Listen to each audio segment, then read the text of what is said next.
Unused superhero concept art, the gift that keeps on giving. For the most part, the character designs we see in the final version of comic book movies is pretty good. Emphasis on the most part. But just like an internet meme, that doesn't mean we're not interested in seeing what might have been and how a number of comic book characters could have looked way different. Sometimes they looked even better. Other times, much worse. Let's take a look, shall we?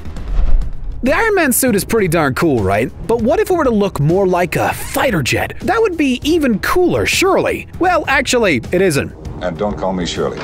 In an unused piece of concept art for Iron Man 3, we see the red and gold look swapped out for a silver supersonic jet design with Iron Man made to look more aerodynamic. In fact, with the silver fins and pointed head, he kinda looks like a great white. Maybe we should call him Tony Shark? At least to make myself laugh. We all love Deadpool, but the Merc with a Mouth's appearance in the, let's say, divisive movie X-Men Origins Wolverine is somewhat questionable. The final decision to have Ryan Reynolds cast as Deadpool and then take away his mouth was controversial enough, but the glowing red eyes and almost Voldemort-looking features from the concept art is even more bizarre. The Deadpool team were almost at risk of getting the character design all wrong again with the concept art for the first Deadpool movie, with one of the images showing Deadpool looking more like Jason from Friday the 13th and even wearing a hockey mask in another image. I know Ryan Reynolds is Canadian, but still, a hockey mask? The Amazing Spider-Man movies with Andrew Garfield are another bunch that have a mixed reception amongst fans, and part of the reason was the costume design. But the costume in the concept art is arguably weaker. In the image, we can see the spider emblem located over his heart, which I weirdly kinda like, but has thin eyes that stretch to the back of his head, and a cape made out of spider web, which doesn't look practical at all. Moving on to Guardians of the Galaxy, Michael Rooker's Ravager Yondu is easily a fan favorite with his look highly iconic, but the original concept for the character was very different. While the blue skin and red mohawk were basically the same, in the concept art we can see him wearing armor that exposes his midriff, an eye patch, golden armlets, and even a cape. It's a cool image, but to be honest, I'm not disappointed that it didn't come to life. Keeping on with the Guardians, you wouldn't really expect there to be too many different designs for Rocket because, well, he's a raccoon and they all look the same. A bunch of thieving trash pandas. We'll never forgive them for stealing my hamburger. Well, anyways, the original look for Rocket was very different from the concept art, showing a bigger, bulkier, older, and grizzled-looking Rocket, and to be honest, he kinda looks cool. I mean, he looks more like Gimli from Lord of the Rings than Rocket, but still, maybe this Rocket will come to life in the future, and Marvel will make a Logan-style Old Man Rocket movie with Groot as Professor X. Now that would be awesome. In my opinion, Benedict Cumberbatch's version of Doctor Strange is pretty comic accurate, but another look for the character was once considered. In one concept art, we see a fashionable Doctor Strange fit for the runway in all blue. I kinda like it, to be honest. I just like blue. In another image for Infinity War, we can see what Doctor Strange would look like in an Iron Man suit. This was an initial idea for the movie until it was scrapped, but I mean, it's pretty cool, right? It even has the Eye of Agamotto right in the arc reactor spot. Black Panther is not exactly wanting for coolness, and his suit is arguably one of the strongest out of all the comic book characters. But in early concepts, we could see a more minimalist approach for the Black Panther look. With an open cowl and more rounded features, it arguably looks more like Batman, which, I mean, isn't a bad thing. To be honest though, I think the final design is the winner here.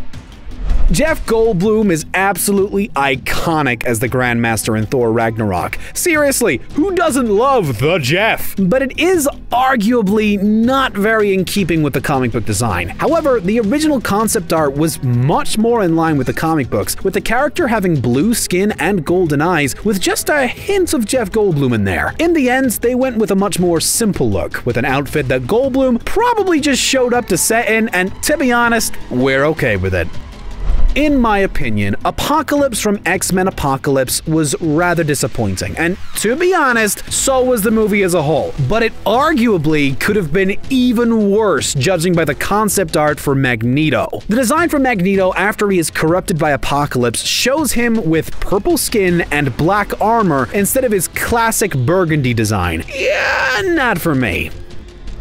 Now let's move away from the Marvel properties over to the DCEU for a minute. To be honest, I think there are little out there that would say Henry Cavill isn't a perfect Superman. I mean, he looks like he was literally made for the part. But in my opinion, the concept art for the character in Man of Steel is a little odd. In one design, we see what looks like Superman with a suit that emanates energy and basically shows off every one of Henry Cavill's muscles. I think I prefer the safer version we see in the movie.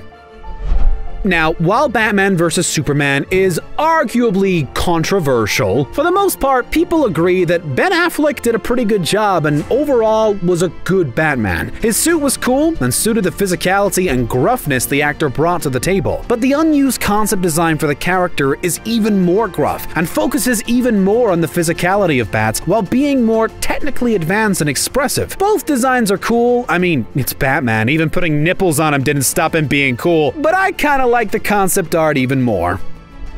Like Batman vs. Superman, while Suicide Squad was controversial, Harley Quinn was basically universally adored, with Margot Robbie crushing the role. Her costume was part of the reason why the character was so successful, but the original design was actually arguably more comic accurate. The concept art shows Harley with bright red makeup and a skimpier outfit, as well as Joker-style tattoos. Both are pretty cool, and Robbie would have easily made both work. Everyone loved Joker's design in Suicide Squad, right? I told you I'd make myself laugh. Now, while Leto's gangster look and tons of tattoos isn't for everyone, it could arguably have been worse. In the concept art, we see the Joker painted on shark-like teeth and, to be honest, looking kinda goofy. Another image from behind the scenes, though, does give us a more classic look for the character, with a clean-shaven style and trademark suit. What could have been? Like Harley Quinn, Deadshot was one of the best things to come out of Suicide Squad. Seriously, I would have rather a whole movie of Deadshot versus Bats, but the concept design could have completely changed the character's look. In one piece of concept art, we see an arguably more comic book accurate Deadshot with a tight red suit and mask taken from the comic books. The look would have made the character look completely different, which would have meant less Will Smith, and no one wants to hear that.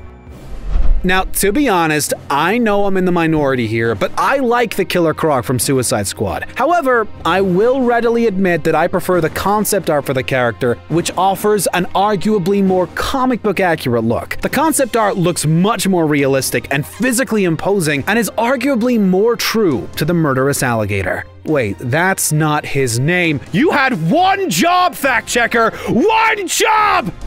What did you make of these? Are there any original costume designs from the comics that you want to see in live action? To be honest, I kinda want to see the yellow Wolverine look on the big screen, but at the same time, I don't because of how cool Hugh Jackman looks as the part. I'm so confused.